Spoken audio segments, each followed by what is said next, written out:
Region Sports Network, the only game in town. Each year when the football sectional brackets come out, we here at the Region Sports Network receive lots of questions about where different championship games would be held, depending on the teams that make it to that final game. To answer all of your questions at once, we put together the Region Sports Network Tournament Tutorial video series that covers every sectional scenario for each team, no matter if they are the longest of long shots or the heavy favorites. Before we get started, let's cover the basic sectional advancement rules. In the semifinal round, if one of the teams does not host their opening round game, they would host the semifinal matchup.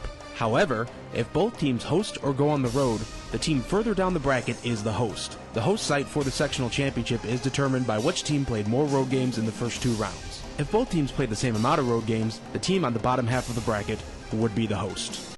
Class 6A sectional number 1 features Lake Central, Merrillville, Crown Point, and Lafayette Jefferson. In most cases, the scenarios in a 4-team sectional are easy to project, but with Lake Central now required to go on the road every week because of construction at the school, it takes an interesting turn.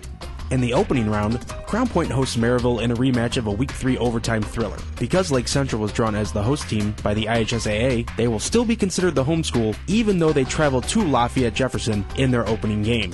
For the championship round, if Merrillville advances past Crown Point, they would either host Lake Central or travel to Lafayette Jeff.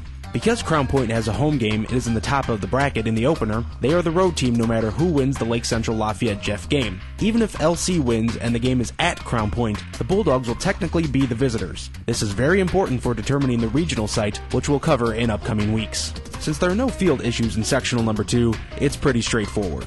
If Portage is able to upset Penn, they would travel to the Chesterton-Valparaiso winner. If Penn does advance, they would host Valparaiso if the Vikings defeat Chesterton, or they would travel to Chesterton if the Trojans were able to win.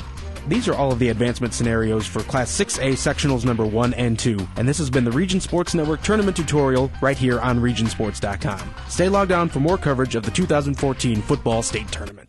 Region Sports Network, the only game in town.